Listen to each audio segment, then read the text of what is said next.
Bom dia a todos. Vamos dar início ao nosso trabalho, então. Nosso trabalho começa aqui pelo estudo da nossa doutrina, né? Todos nós viemos aqui à procura de um lenitivo, né? Estamos no Hospital Escola, aonde Jesus nos traz a oportunidade do esclarecimento das nossas dúvidas, né? Do porquê sofremos, ou porquê somos felizes, ou porquê vivemos num mundo de sofrimento, da onde viemos, para onde vamos, né? Qual o sentido da vida. É importante que a gente compreenda todos esses passos para que a gente possa entender a nós mesmos, né? É o início de tudo para o nosso tratamento. Por isso o estudo da doutrina é extremamente importante para todos nós, né? Nós viemos aqui para sermos tratados, seremos. Os nossos irmãos espirituais estão a posto, não só aqui na sala de estudo, como nas salas de tratamento, mas o verdadeiro tratamento quem faz somos nós mesmos. Eles trazem o alívio das nossas dores, mas se a gente não modificar o nosso comportamento, nossa forma de pensar, não entendermos o porquê chegamos a esse ponto, a gente volta a estaca zero. Então, o estudo é uma das coisas mais importantes que a Casa Apóstolo pode oferecer. Por isso eu falo, vamos estudar, vamos compreender o propósito do Pai conosco, né? Não dá para dizer, eu tenho fé em Deus, se eu não conheço esse Deus que eu tenho fé. Porque no primeiro sofrimento eu vou dizer que Deus esqueceu de mim. Então a gente precisa realmente abrir a nossa mente com relação à nossa própria essência, quem nós somos. Somos só isso? Morreu, acabou? Né? Tem muita gente que ainda acha isso. Morreu, acabou? Existe morte verdadeira? Né? Qual o sentido da vida? Precisamos entender o sentido da vida. Não existe o acaso, não existe coincidência, existe uma direção. E a direção é o Deus, né? Mas para nós chegarmos a essa conclusão, precisamos compreender esse Deus que a gente fala. Porque senão a gente está enganando a nós mesmos. Nós estamos enganando a nós mesmos, né? Então o estudo é extremamente importante. Nesse momento nós já começou o tratamento. Os irmãos espirituais já estão aí. Às vezes a gente tem um pouco de dúvida de aceitar isso, né? Ah, mas eles estão aqui, eu não estou vendo, não estou sentindo. Eu vou sentir e vou ver à medida que eu amadurecer a minha consciência.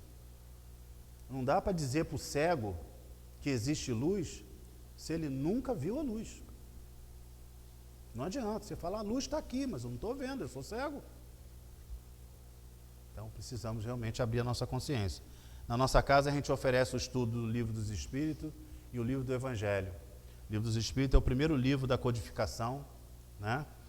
É um livro de perguntas e respostas, onde o nosso irmão, o codificador Allan Kardec, pergunta aos irmãos espirituais, né, todas as dúvidas que nós temos e não sabemos como perguntar, nem a quem perguntar.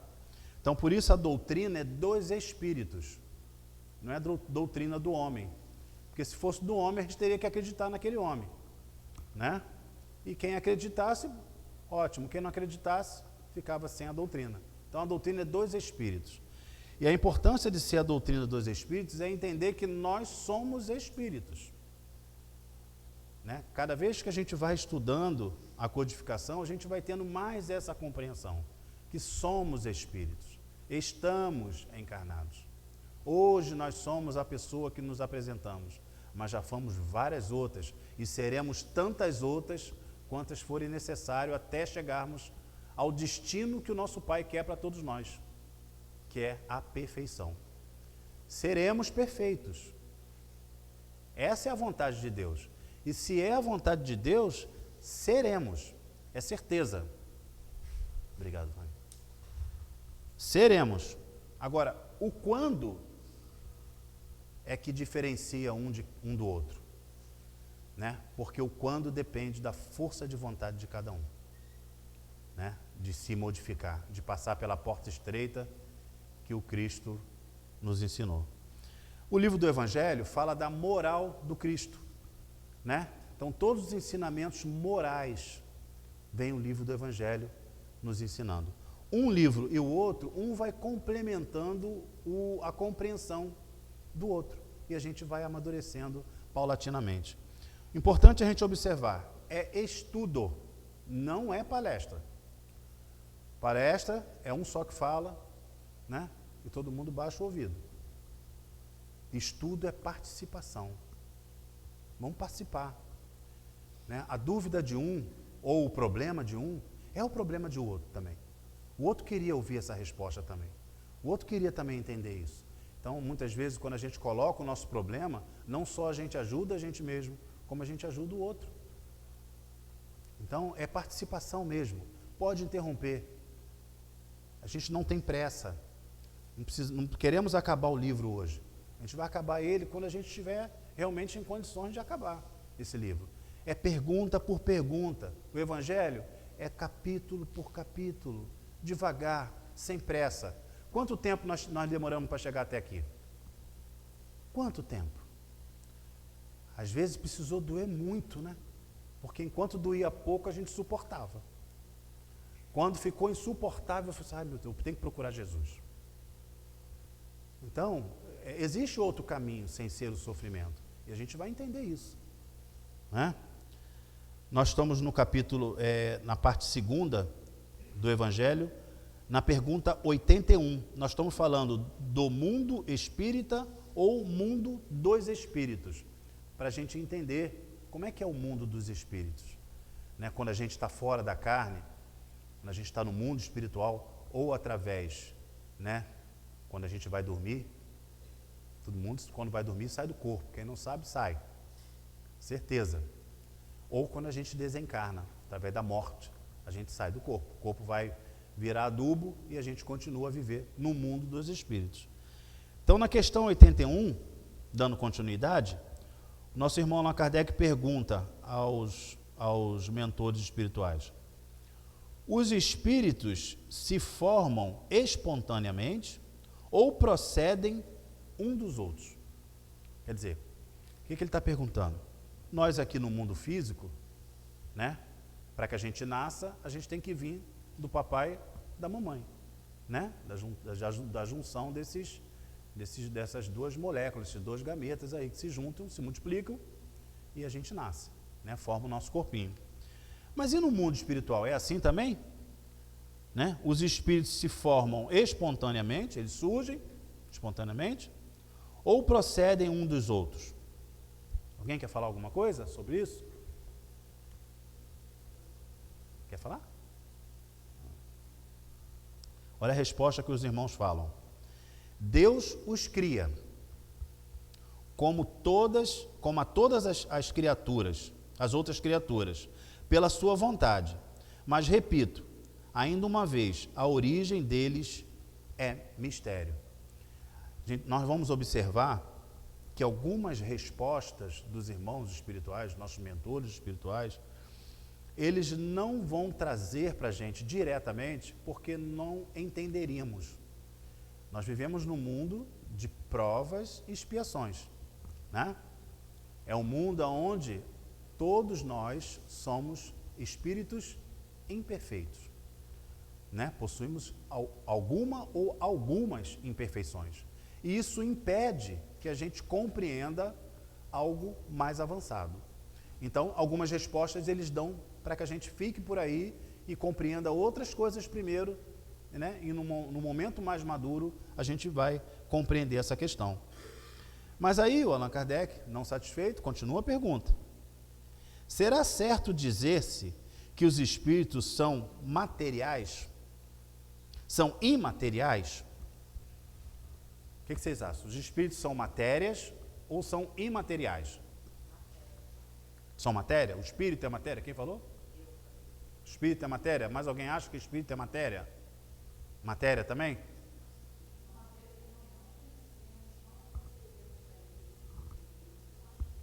Sim, o espírito, né? Você acha que é matéria? Sim.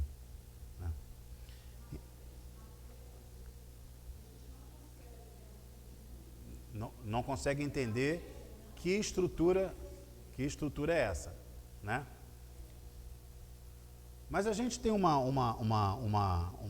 ensinamento que diz assim: no universo existe 3 coisas: Deus, Espírito e matéria. Se não é Deus, é Espírito. Então eu estou dizendo que Deus pode não ser Espírito, né? Por isso que a primeira pergunta do Livro dos Espíritos diz: que é Deus? E não quem é Deus. Ele não personifica, porque nós não sabemos, não temos compreensão ainda que é Deus, né? O nosso cérebro, né, desse corpo grosseiro, e esse espírito ainda imperfeito, não consegue conceber. Sabe que é uma inteligência suprema, causa primária de todas as coisas, mas de que é? Não sabemos, né? Deus, Espírito e matéria. Então, quando a gente fala de matéria, a gente fala da matéria primária, né? Que é o fluido universal. Aquela matéria em que forma qualquer outra matéria, ou se transforma em qualquer outra matéria.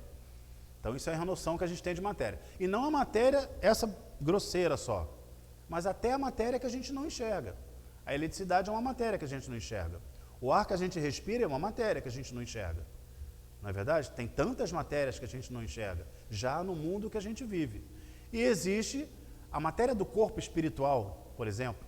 Nós temos um corpo antes desse corpo, que forma esse nosso corpo, que dá o formato desse nosso corpo, que é chamado corpo espiritual, perispírito. É matéria, mas é uma matéria que a gente não sente, não toca, nós no mundo físico. Mas para o mundo espiritual, o corpo espiritual, para os espíritos perfeitos, o corpo espiritual é uma matéria grosseira. Olha que interessante. Conforme o espírito vai evoluindo, né, ele vai deixando a matéria para trás. Então, até o corpo espiritual, que para nós que a gente nem enxerga. Alguém está vendo algum espírito aqui? Se tiver algum espírito aqui, está com o seu corpo espiritual. A gente não consegue enxergar, não consegue tocar, a não ser um médio, né, ostensivo. Fora disso, a gente não consegue. E é matéria. Não é verdade? Quando o irmão pergunta aqui para os nossos mentores, né? Será certo dizer que os espíritos são imateriais? Aí os irmãos respondem assim, ó: como se pode definir uma coisa quando faltam termos de comparação?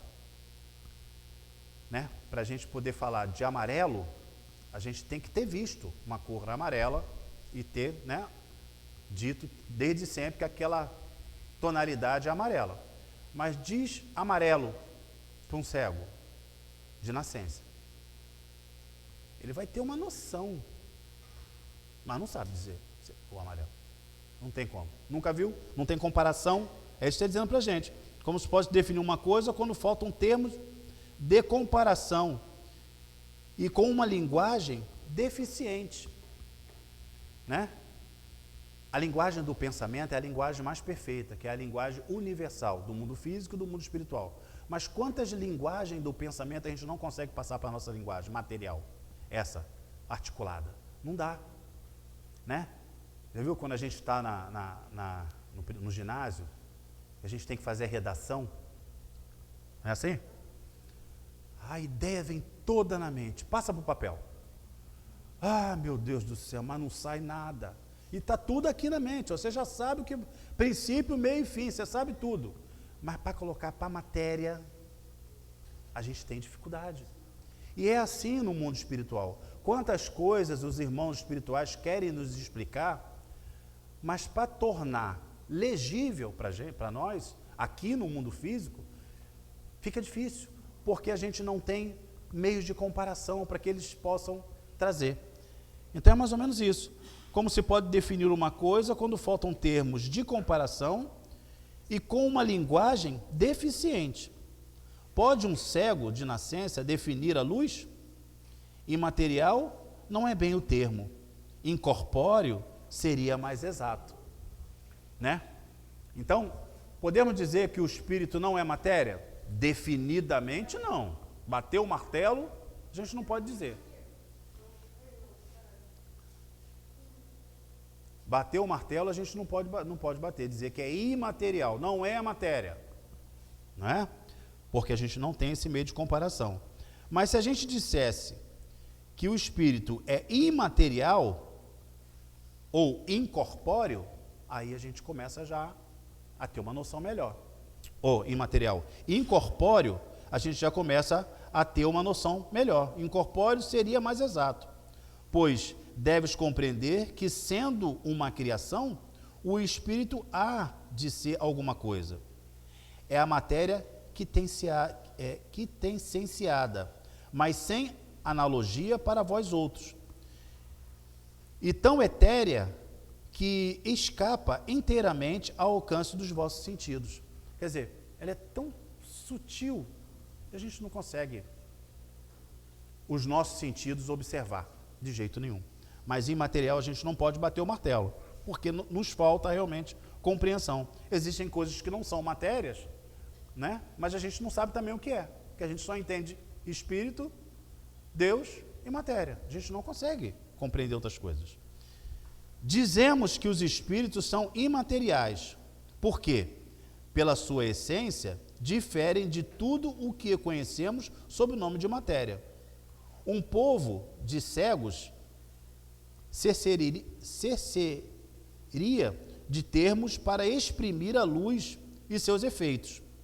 O cego de nascença se julga capaz de todas as percepções pelo ouvido. Nós que enxergamos, conseguimos ouvir tudo, ter percepção pelo ouvido? Dá uma dificuldade, porque a visão atrapalha. Olha só como é que a visão atrapalha um pouco a percepção pelo ouvido. Mas como a pessoa não enxerga, ela tem que melhorar a sua audição para perceber a presença do outro. Não é verdade? Então, por isso que se diz que um cego ouve mais do que aquele que enxerga. Ele precisa desenvolver mais essa capacidade, né? Então, ele tem essa capacidade do ouvido, pelo olfato, pelo paladar e pelo tato. Não compreende as ideias que só lhe poderiam ser dadas pelo sentido que lhe falta. Se ele não enxerga, não adianta você dizer, olha, a luz está aqui.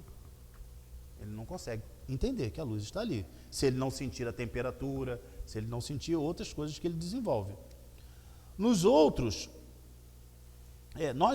somos verdadeiros cegos em relação à essência dos seres sobre-humanos. Não os podemos definir senão por meio de comparações sempre imperfeitas ou por um esforço da imaginação, né? Então, por mais que a gente nos esforce, se não formos médio, né, de visão, né, de tato, de percepção, a gente não consegue perceber a presença espiritual. Nós estamos envolvidos, né? Tem um monte de irmãos espirituais estudando com a gente aqui. Outros nos auxiliando, outros tratando da gente. Mas a gente não consegue enxergar, né? Pela nossa visão, a gente não consegue perceber. Na 83, ele pergunta assim: os espíritos têm fim? Existe um fim para os espíritos? O que vocês acham? Tem fim ou não tem? Não tem fim, né? É o que a gente consegue imaginar. Olha o que os irmãos respondem no Livro dos Espíritos. Compreende-se que seja eterno o princípio de onde eles emanam. Mas o que perguntamos é se suas individualidades têm um termo e se, em dado tempo, mais ou menos longo, o elemento de que são formados não se dissemina e volta à massa de onde saiu. Nós estamos falando aqui de uma doutrina, como sucede com os corpos materiais. É difícil de conceber-se que uma coisa que teve começo possa não ter fim. A gente tem essa dificuldade de entender isso. Nós temos uma doutrina chamada panteísta, né? Panteísmo, né? Que fala sobre isso. Que quando eles acreditam na continuidade da vida, né? Quando você morre, a matéria vai se transformar em outra matéria e o espírito volta a formar a fonte da onde ele veio. Se ele volta é um ser inteligente, volta da fonte onde veio, a fonte que é o ser inteligência suprema, quem é essa fonte? É Deus. Aí a gente pensa assim, se a gente morrer e acabou, não tem sentido mais nenhum, né? Morreu, a vida não perde sentido se você imaginar que você morreu, acabou. E os seus amores, sua família, e a inteligência que você adquiriu, né? E a maturidade espiritual, e a moral que você se esforçou para adquirir, tudo isso acabou. A gente aceita isso com facilidade? Com raciocínio, gente. Aceitamos isso com facilidade? Não dá para a gente conceber, né? Perde sentido a vida. E aí a gente começa a dar valor às coisas materiais. Então a doutrina materialista é exatamente aquela em que diz que morreu, acabou. Não existe vida após a morte. Então, vamos aproveitar, né? Porque eu só tenho uma vida. Não tem gente que fala assim? Vamos aproveitar porque a vida é uma só. É a doutrina materialista. Isso torna a pessoa egoísta, vaidosa, preconceituosa. Todas as paixões são exacerbadas, porque você só tem aquela vida. Essa é a doutrina materialista. Mas, fora a doutrina materialista, existem todas as outras doutrinas, todas as outras, que acreditam na continuidade da vida.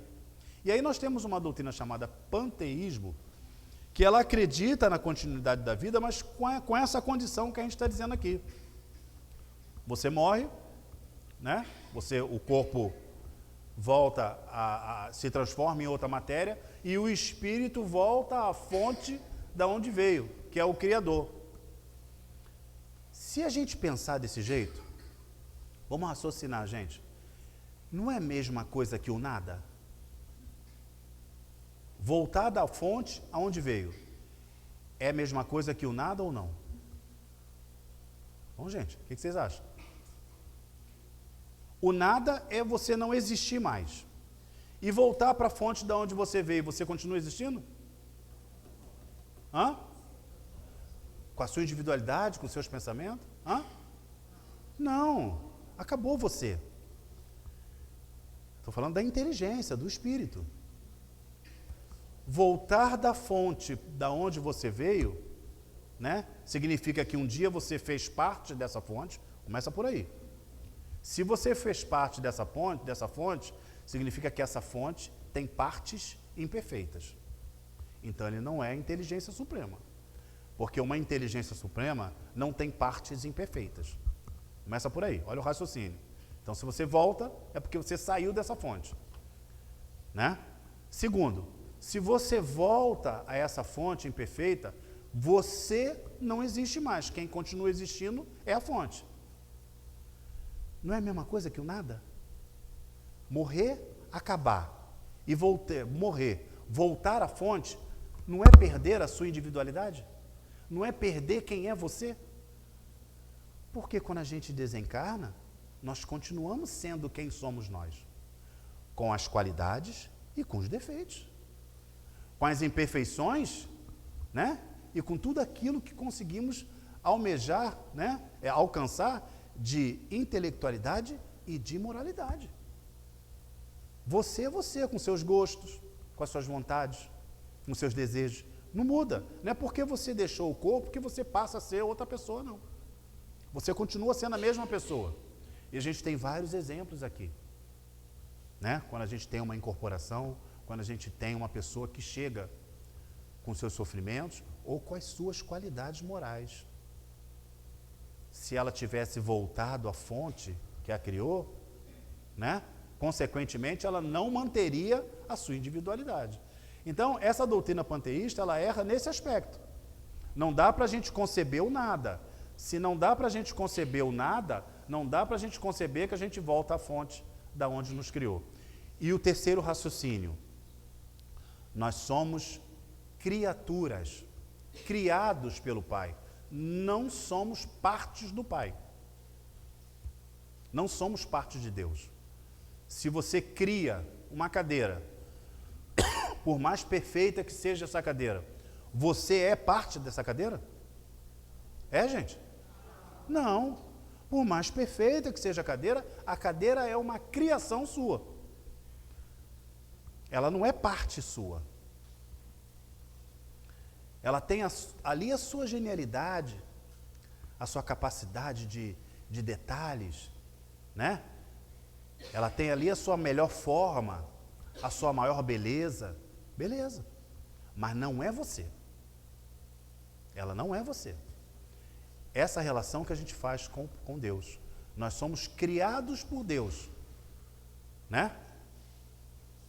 Mas não somos partes dele. Porque se fôssemos parte dele, ele teria partes imperfeitas.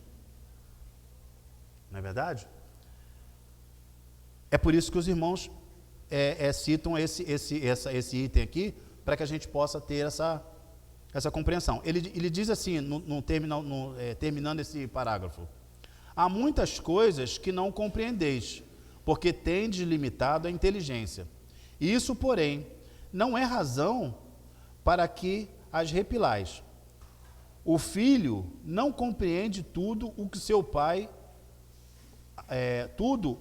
a seu pai é compreensível, nem o ignorante tudo o que o sábio compreende. Dizemos que a existência dos espíritos não tem fim, e é tudo que podemos dizer por agora. Então, quer dizer, não tem fim por quê? Né? Se a gente continuasse a perguntando, não tem fim por quê? A gente não vai entender ainda. Posteriormente, a gente vai entender essa pergunta com mais profundidade. Até aqui, conseguiram entender direitinho essa diferença? De não voltarmos a constituir parte do Pai? Alguém tem alguma dúvida? Quer falar? Quer comentar? Pode falar.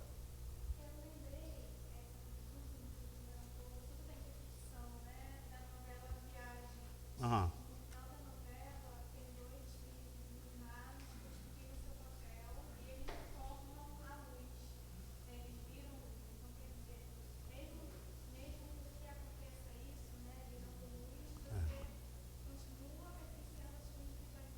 Sim, sim. Aquela parte ali, ela está falando da novela Viagem, né? Todo mundo assistiu, hein? Que os irmãos que faziam o trabalho lá no mundo espiritual, em determinado momento, eles viram luz, como o termo que ela está usando, viram luz. O que é isso? Não possui mais o seu corpo espiritual. Essa é a destinação de todos nós. O corpo espiritual, que é esse perispírito, e a gente vai falar um pouco aqui para frente, vou dar uma adiantadinha só para a gente poder ter uma compreensão. O corpo espiritual, nós o possuímos enquanto há necessidade de reencarnar. Toda vez que a gente tiver que vestir um corpo de matéria, esse corpo mais grosseiro, precisamos ter um corpo espiritual. Né? Porque é o corpo espiritual que vai nos ligar ao planeta, ao orbe em que a gente vai encarnar. Entendeu? Ele tem as mesmas moléculas que o nosso planeta. Tudo que tem no planeta Terra tem dentro do nosso corpo. Entendeu? No corpo espiritual. Então você precisa ter esse corpo espiritual. Um dia que você atingir a perfeição e não houver mais a necessidade de reencarnar, você se desfaz do corpo espiritual. A gente diz isso que é a segunda morte. A primeira morte é a morte do corpo de matéria, esse corpo grosseiro. A segunda morte é o corpo do corpo espiritual, onde a gente corta o cordão de ouro, o espírito se torna perfeito. Nós temos alguns exemplos, né? O que a gente mais vê na doutrina falar é do nosso irmão Bezerra de Menezes. Mas ele pediu para continuar aqui em prol de nós, em prol do nosso processo evolutivo, de nos ajudar, né? Continuar nos ajudando. Então ele permanece conosco, mas ele já atingiu essa condição espiritual de não precisar mais reencarnar. Então é isso que a gente entende. Essa é a destinação de nós, sermos um dia perfeitos, não precisarmos mais reencarnar. A reencarnação é uma necessidade de evolução nossa, né? No início nós reencarnamos nesse corpo grosseiro. Conforme a gente vai evoluindo, a gente continua reencarnando, mas num corpo mais sutil. Porque existem vários outros planetas, outros orbes, em que não tem a encarnação física como a nossa, essa grosseira. Mas tem uma encarnação, ainda num corpo, se diz, coerente com o planeta, né, com o orbe, mas que não é essa matéria que a gente usa, tão grosseira. Por isso, precisa do corpo espiritual. Enquanto você precisar reencarnar para o seu processo evolutivo, você continua com o corpo espiritual. Quando nós vamos dormir, nós não saímos do corpo, a gente não diz que a gente sai do corpo todo dia? Saímos com o corpo espiritual, com o perispírito. Né? Quem fica lá é só o princípio vital, mantendo o seu corpo vivo. E você vai ligado a um cordão que a gente chama de cordão de prata. É esse cordão de prata que é cortado quando a gente desencarna, quando a gente morre aqui no corpo físico. Entendeu? Mas a gente vai falar isso mais para frente. É isso que aconteceu. Não que eles voltaram a formar partes do Criador. Não. Eles se tornaram perfeitos. Não precisam mais reencarnar. E aí realmente o que apresenta-se para a gente é luz. Em várias reuniões mediúnicas, a gente observa que alguns médios dizem que está vendo, né, determinada luz, porque não tem um formato ainda, né, ainda definido para nós num estado de imperfeição. Então é mais a emissão de luz mesmo, né? É o espírito que não está usando o seu corpo espiritual. Tá? Então vamos lá. Mundo normal primitivo. Questão 84. Os espíritos constituem um mundo à parte, fora daquele que vemos? O que vocês acham? Os espíritos, eles habitam num mundo à parte, fora daquele que a gente está vendo aqui? Sim ou não? Todo mundo está vendo os espíritos aí, não? Então existe um mundo à parte, um mundo espiritual, né? Que a gente não consegue ver. Então sim, o mundo dos espíritos ou das inteligências incorpóreas, né? Das inteligências fora do corpo. 85. Qual dos dois, o mundo espírita ou o mundo corpóreo, é o principal na ordem das coisas? Isso é que a gente precisa entender mesmo. Qual dos dois? Na ordem ele diz assim, qual dos dois, o mundo espírita ou o mundo corpóreo, é o principal na ordem das coisas? Qual é o principal? O mundo espírita ou o mundo corpóreo? Espírita.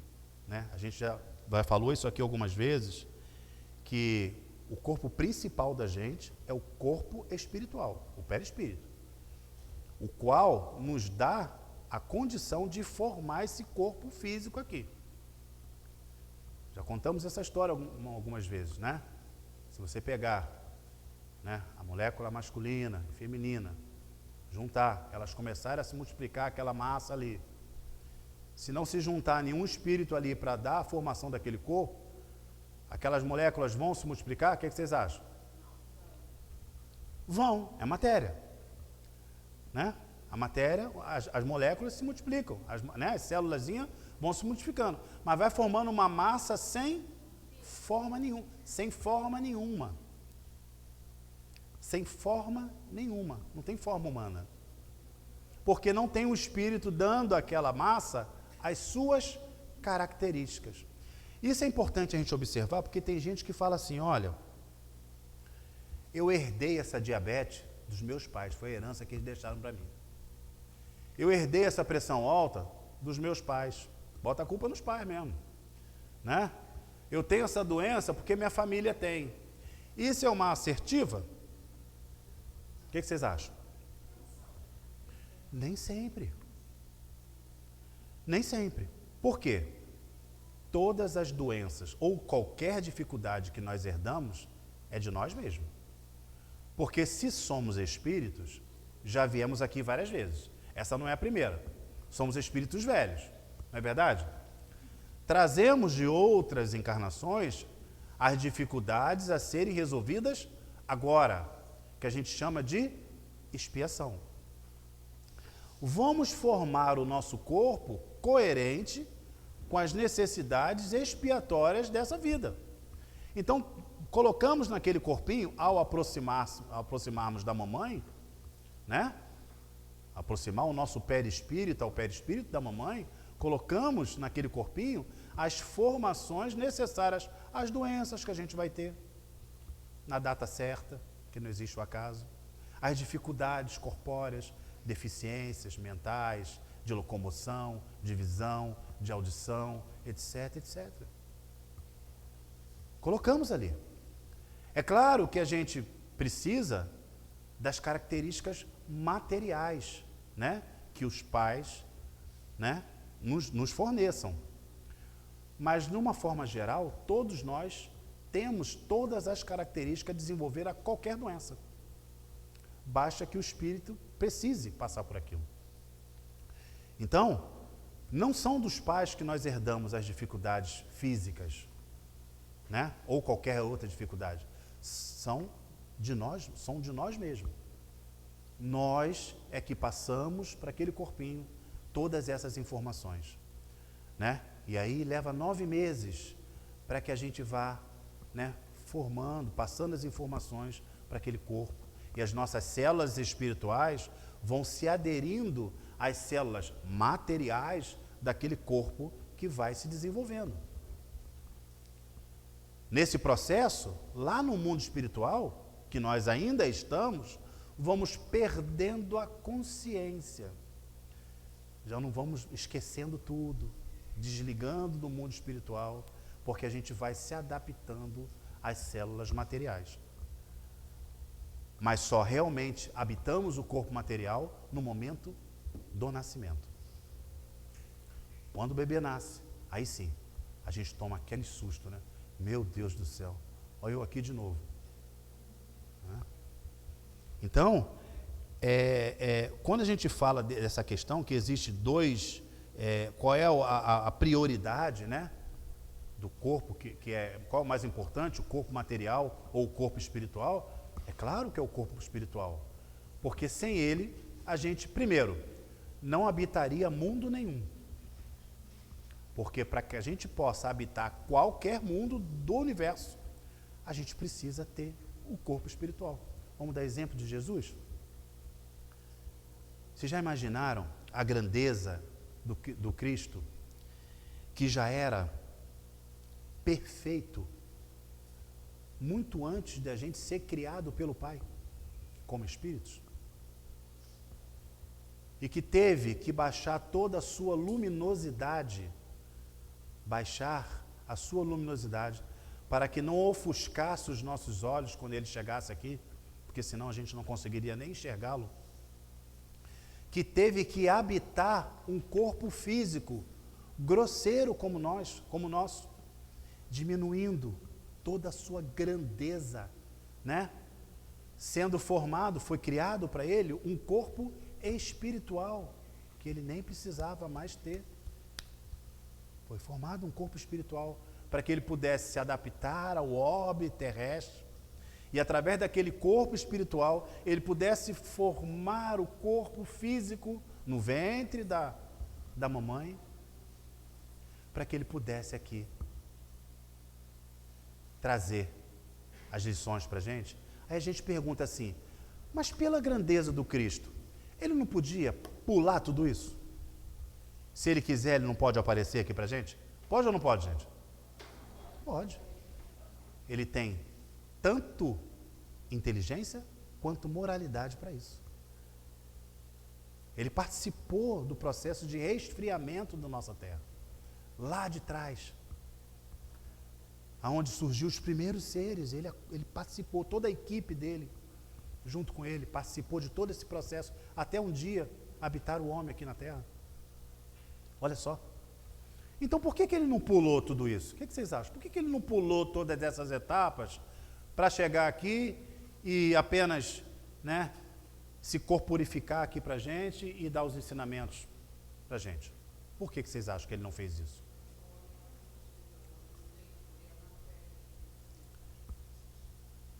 Não, mas ele poderia se materializar. Ele pode se materializar. Poderia não? Ele pode se materializar. A gente não tem trabalhos mediúnicos onde o espírito, através do ectoplasma, se materializa a ponto de ser tangível. Você toca, ele toca em você. Ou vocês não sabem que isso existe? Oi? Sim, esse...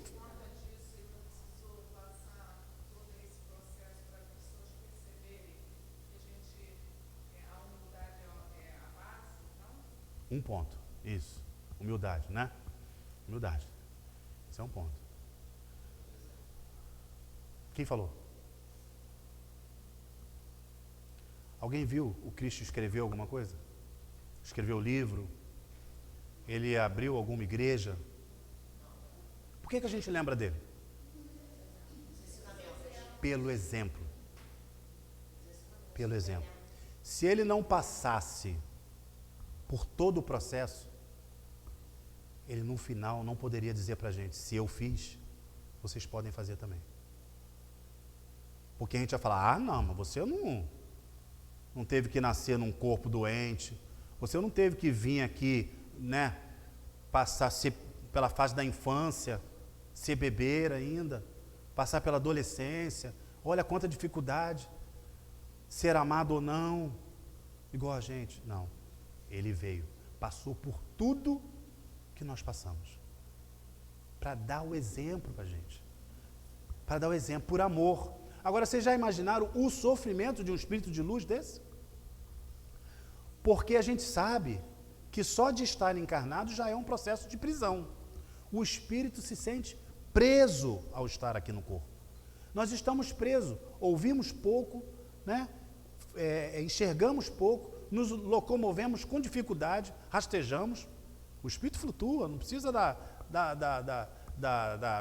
gravidade, do atrito. Não precisa nada disso. Não é verdade? Então ele passou por todos esses processos, né? Para dizer para a gente: olha, se eu fiz, vocês podem fazer também. É o exemplo. Por isso que nós lembramos dele até agora. Por isso que nós lembramos dele. Seria muito difícil para cada um de nós, com a consciência ainda tão pequena que temos e a visão tão encurtecida, tão curta que nós temos, né? A gente entender que nós podemos fazer igual ele fez. Se ele não desse o exemplo, não trouxesse para ele nenhum tipo de regalia, ele não teve regalia. As histórias contam que diversas horas do dia, o Cristo saía do corpo, porque a grandeza dele é tão grande que não cabe nesse corpo físico. Ele extravasava. E aquilo fazia ele sofrer demais, sentia dores de cabeça imensa. Porque o cérebro não consegue, esse cérebro grosseiro, habitar um espírito da grandeza dele. Ele saía do corpo para se revitalizar. Não só para trabalhar, porque o Cristo trabalhou muito mais fora do corpo como nele, né? Muito mais fora. Ele foi nas camadas abissais, onde existem irmãos deformados com seu corpo espiritual, em forma de ovoides, em forma de animais, devido à negação do crescimento. Ele foi lá nessas áreas para resgatar aqueles que queriam ser resgatados. Então ele trabalhou muito mais fora do corpo do que no próprio corpo. Mas diversas vezes ele saía e se revitalizava, porque como ele sentia dores físicas de estar habitando um corpo daquele, um corpo como o nosso. E ele não tinha doença nenhuma, porque ele não tinha resgate nenhum. Ele é perfeito? Claro, então o corpo dele era perfeito, né? Então a gente observa que como é importante o corpo espiritual. É ele que nos dá a oportunidade de habitar qualquer lugar. Às vezes a pessoa fala assim: mas a gente conseguiria habitar, por exemplo, o planeta Marte? Se o nosso corpo espiritual se adaptasse às estruturas do planeta Marte. Se não, com esse corpo, não. Com esse perispírito que nós temos hoje, não. Ele precisa ter uma condição de se enquadrar a matéria, né, do próprio orbe. Esse corpo espiritual, esse perispírito que é corpo, que é matéria, tem que se adaptar à matéria do orbe para que ele possa ter condição de encarnar lá.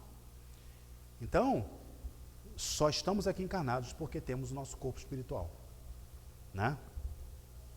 Então essa é a resposta que ele dá aqui, ó. Então, qual dos dois, o mundo espírita ou o mundo corpóreo, é o principal na ordem das coisas? O mundo espírita, que pré-existe e sobrevive a tudo. 86. O mundo corporal poderia deixar de existir ou nunca ter existido sem que isso alterasse a essência do mundo espírita? O que vocês acham? O mundo espiritual, nós dissemos que o mundo espiritual é o mais importante do que o mundo físico, material. Mas ele poderia existir apenas sem precisar existir o mundo físico? O que vocês acham? Vamos pensar. Poderia ou não poderia? O mundo corporal poderia deixar de existir ou nunca ter existido sem que isso alterasse a essência do mundo espírita? Os irmãos respondem assim, olha só, de certo, eles são independentes, contudo é incessante a correlação entre ambos, porquanto um sobre o outro incessantemente reagem. Como nós fomos criados simples e ignorantes, como é que o Pai criou a gente? Quando nós adquirimos a individualidade, o que é a individualidade? A consciência, de indivíduo. Consciência de indivíduo. Eu sou um indivíduo, Porque vocês sabem que no mundo animal não existe individualidade, Na verdade, no mundo animal existe uma coletividade, O processo reencarnatório deles são coletivos. Nunca indivíduo, eles não são um indivíduo. Quando nós chegamos ao processo do homem, nós adquirimos a individualidade, onde nós adquirimos a razão, e o livre-arbítrio. Nesse momento, o Pai nos deu a possibilidade de, naquele ponto, escolher como vamos atingir a perfeição, porque Ele nos criou para sermos perfeitos. Mas Ele nos criou simples e ignorantes. O que é simples e ignorante? Sem tendência ao mal e sem tendência ao bem, e sem conhecer nada.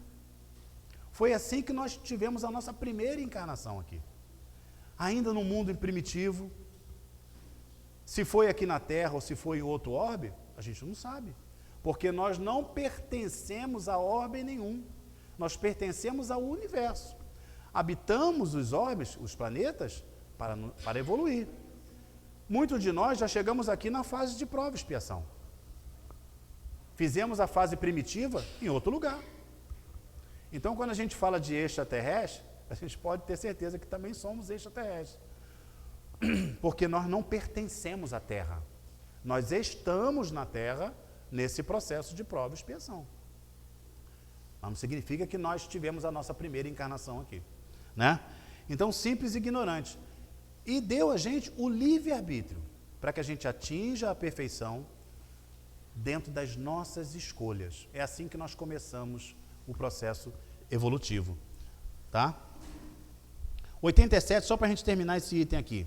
Ocupam os espíritos uma região determinada, circunscrita no espaço? Acabamos de falar anteriormente, Ocupamos uma parte circunscrita no espaço, quer dizer, a gente só pertence ao planeta Terra? Não, a gente pertence ao universo. Habitamos aquele que está propício ao nosso processo de evolução, que está condizente. Esse é o mais perfeito para a gente, naquele momento. Vamos parar por aqui. Por que nós estudamos essas questões do Livro dos Espíritos? Pergunta e resposta. Porque nós precisamos levar isso para a nossa vida de hoje, para as responsabilidades que nós temos conosco. Quando a gente começa a perguntar, por que sofremos? Por que eu sofro e meu vizinho não sofre? Por que eu tenho dificuldade, mas meu vizinho não tem? Por que eu tenho doença, mas a minha família não tem? Quando começamos a perguntar isso, nós precisamos realmente conhecer o propósito do Pai conosco. Não dá para dizer, eu tenho fé em Deus, se a gente não conhece qual o propósito do Pai com a gente. Por que estamos aqui? Por quê? Para isso precisamos estudar. Toda vez que a gente vai num hospital, o médico atende a gente, não atende? Ele passa lá o remédio para a gente tomar. Se a gente não tomar o remédio, a gente vai melhorar? Não vai. É igual o que nós estamos fazendo aqui. Nós viemos para um hospital espiritual, né? Mas se a gente não tomar o remédio, que é o remédio da orientação, que é o remédio de fazer o caminho diferente, de consertar os erros que a gente vem cometendo, né? De olhar para dentro de nós mesmos e identificar aquilo que está nos prejudicando, das nossas atitudes, dos nossos pensamentos. A gente vai ser atendido pelos médicos, com certeza, eles não vão deixar de atender a gente. Mas se a gente não procurar seguir essa receita aqui, ó, nós vamos melhorar? Não vamos. Porque depende da gente. O livre-arbítrio foi dado pelo Pai. É livre-arbítrio. A gente faz quando a gente achar que é melhor. Agora, o retardamento, o não fazer, o não se esforçar para melhorarmos, vai trazer consequências. Porque tudo tem responsabilidade. O livre-arbítrio está atrás dele dizendo assim, ó, responsabilidade. Eu escolhi, eu tenho responsabilidade. Se eu escolhi o bem, eu vou colher o bem. Se eu escolhi o mal, eu vou colher o mal, não tem jeito. É lei natural, serve para todos nós, né? Então, por isso que eu digo, é importante nós estudarmos. Vamos estudar. Quando a gente estuda, a gente está nos propondo uma oportunidade de nos curar daquilo que nos faz sofrer. Seja qual for o sofrimento. Por isso que é importante estudar. E se interessar pelo estudo, tá? O Livro dos Espíritos, o Allan Kardec pergunta aquilo que a gente nem tem condição de perguntar, porque nem saberíamos como.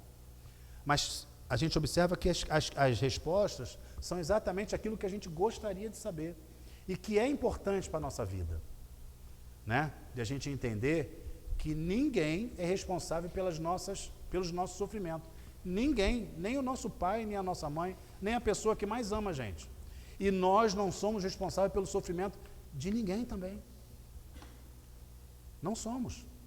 Porque cada um é responsável por si só. Nós somos indivíduos, lembra? Cada um tem uma ligação direta com Deus. Cada um de nós tem uma ligação direta com Deus. Ele enxerga o nosso coração. Ele sabe a nossa intenção de tudo. Porque muitas vezes a gente se posta como bonzinho, mas o pensamento é outro, né? Mas o Pai está enxergando. A Ele não foge nada. E a gente vai sofrer as consequências, tanto das coisas boas quanto das coisas ruins, né? Consequências boas ou consequências ruins. Então, essa é a importância do estudo, tá?